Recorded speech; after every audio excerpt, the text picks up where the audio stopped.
Welcome to an episode of what albums I'm listening to this week. In this video, I will be giving brief, speedy reviews of albums on either CD or vinyl that I've been listening to lately. So if that interests you, just please keep on watching. Guys and gals, it's Hannah the Omaha Introvert. I want to give a warm welcome if you're new to my channel, and if you're not new, thank you so much for coming back. Welcome to my record room. So let's hop right in because I have a stack of tasty and delicious albums to discuss. These are in no type of order, and the albums displayed back here on my awesome record wall are also albums that I've spun recently. I will not be giving commentary on those ones. So let's get right into it. Ups and Downs. This is an Australian band. I believe they're from Brisbane. This is their first album titled Sleepless, and this came out in 1986. I want to give a shout out to Shane. He sent me a song by them, which prompted me to check them out further. I was thinking that this was going to be a lot harder to find locally, but there it was at Grapefruit Records. It was only like, I don't know, $6 or $7. It's funny how that happens sometimes, where you think something is so obscure you're not going to run into it, but then you do. I love that about record digging, but yeah, like I said, this is their first album. It's very atmospheric. It's categorized as jangle pop, a little post-punk. If you like The Church, early REM, the Crystal Set, the Triffids, I think maybe this was like an influence on early Ride too. My lord, beautiful shimmering guitars, top-notch stuff. But yeah, I recommend this if you dig the bands I just listed, and it's on this What Goes On label. Really loving that. Let's show a bit more jazz, because if you've been following my channel for the past, I don't know, few months, you know I've been like enjoying more jazz than I typically do.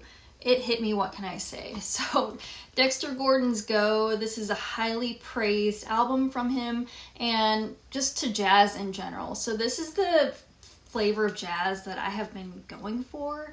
It's vibrant, it keeps you engaged throughout, just a stunning rhythm section. I love Billy Higgins' drumming, just love it. So Dexter Gordon is just all over the place with his tenor sax. This has a fantastic opener with Cheesecake. I also really love Love for Sale and 3 o'clock in the morning. I will echo many others and recommend this if you haven't heard it. So this is awesome right here. And this is the Blue Note reissue, the audiophile vinyl reissue mastered from the original analog tapes by Kevin Gray. Another jazz-related record. This is Lady in Satin by Billie Holiday. So I saw this at Grapefruit Records, and I didn't have it yet on any format. It's definitely been one that I've been meaning to get, and it was $7, so I went for it. Now, this is not the first Billie Holiday record in my collection. I also have Music for Torching, Stay With Me, and then one of those older box sets. So I believe this was her last album, or the last one to come out while she was still alive. Her voice is pretty rough on this at this point, so like she was really hard on her body with addictions, but there's so much emotion on this, like you can feel her pain. By the way, Analog Productions just released a 2LP 45 RPM reissue if you're interested in that, mastered by Bernie Grunman. It's also got the Stoughton gatefold jacket. So yeah, this is like an 80s reissue, but it's good for me for now. So right there, love Billie Holiday. All right, I want to show a couple CDs I've been spinning. I have such an old car, you guys, but it just keeps on going, and it has a CD player in it, so I love listening to CDs in my car. So the first one, Throwing Muses, and I believe this is their 4th album, Red Heaven, and I've been listening to this one a lot, as well as University and Limbo. I've just been on a Throwing Muses kick lately. So Tanya Donnelly is not on this one. If you'll remember, she left to form Belly during this time, but Bob Mould steps in. There's a song called Dio. So there's more aggressive moments on this, and I think it's a strong record. It might take you a few listens to connect with it, but I love Firepile, Dirty Water, Back Road, Rosetta Stone, one of their more underrated albums right here. And next we have Guided by Voices with Do the Collapse. I bought this CD used. I've also been on a bit of a GBV kick, and I'm trying to pick up just more of their material on either vinyl or CD. So this is their album from 1999. Guess who produced it? Mr. Rick Ocasek of the Cars. If you don't dig their lo-fi goodness on everything previous to this, which I don't really know why you wouldn't, this is going to be a more accessible one for you. So yeah, it's more polished, a bit more power pop, a bit more pop punk maybe, and I think that's what turned a lot of their hardcore fans off. Personally, I really like it. I don't think there's anything really wrong with this. Fantastic opening song with Teenage FBI. There's Zoo Pie, Much Better Mr. Buckles, Surgical Focus. I like Wormhole, and Picture Me Big Time. That was good too. So I like several tracks off of this. They even have kind of a ballad-esque song with, what is it? Hold On Hope. So is this my favorite Guided by Voices I've ever heard? No, and I still have plenty more to hear. Do I think it deserves all of the bad reviews it got? No. So, yeah, Do the Collapse, Guided by Voices. I have one that I don't believe I've shown in a video before. So this is Bardo Pond with a reissue of Amanita. I've probably had it for 4 to 6 months at least. Is JJ watching? JJ gave me heads up about this reissue, and I didn't get this reissue until like a year after. This is not a great pressing. There's like a lot of surface noise and crackles and pops. I'm gonna try cleaning it yet again to see if it helps. I just love Bardo Pond though, and I have 3 other albums by them, but they have way more than that. Seriously, look up their lengthy discography. It's kind of overwhelming. So this was originally released in 1996, and if you've never heard them, they're like modern psych. So there's lots of buzz, there's lots of noise, it's kind of space rock with shoegaze. I don't know how to explain it. That's a lot, I know, but you can tell they've been influenced by Neil Young guitar-wise. So there's like a lot of heavy guitars with female vocals. And I love Isabel's vocals. Like, she also plays flute, but the guitars are definitely in the forefront. Anyway, this is one of their best albums, if not the best. I also love Dilate and Under the Pines a lot. Great albums, but this is a long one. It's like 75 minutes long, so just make time for it. So this reissue was put out by Matador Records, and it is on my favorite color, like this purple vinyl. It'll probably come out kind of blue on the video, but it's like a kind of a royal purple with some swirls in it. So yeah, not the best pressing. It is a 2 LP, but I am thankful that it was repressed nonetheless. The Gun Club with Miami, their second album, and I've been enjoying this reissue from Blixa Sounds. This is a 2 LP set. The second disc contains demos.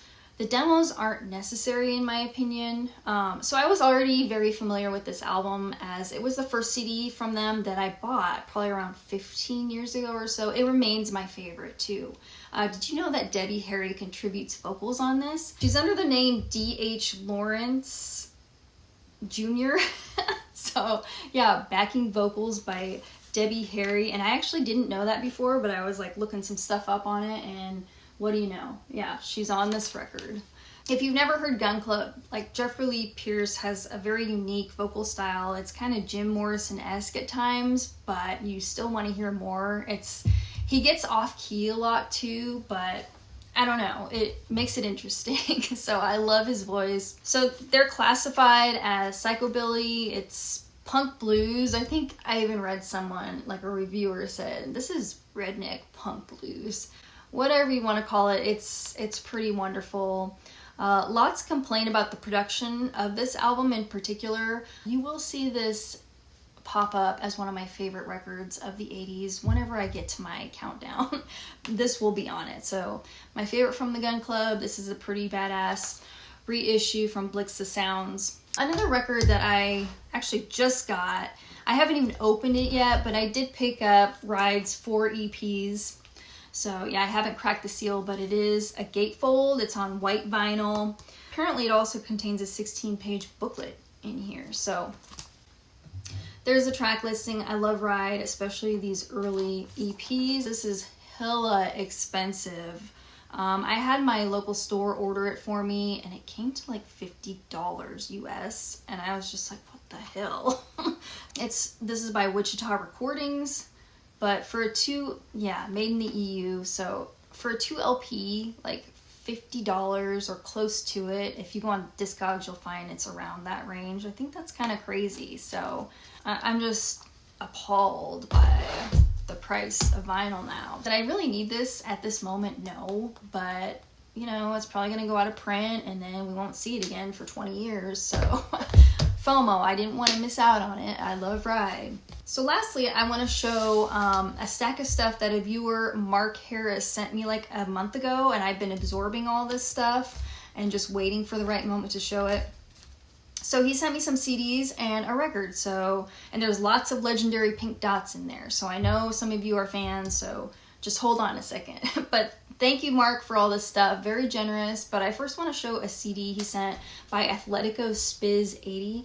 They were also known as Spiz Energy, and they had a song called Where's Captain Kirk, and they were on Erg, A Music War. So this is a great British punk new wave band. They even opened for Susie and the Banshees, maybe back in like 1979.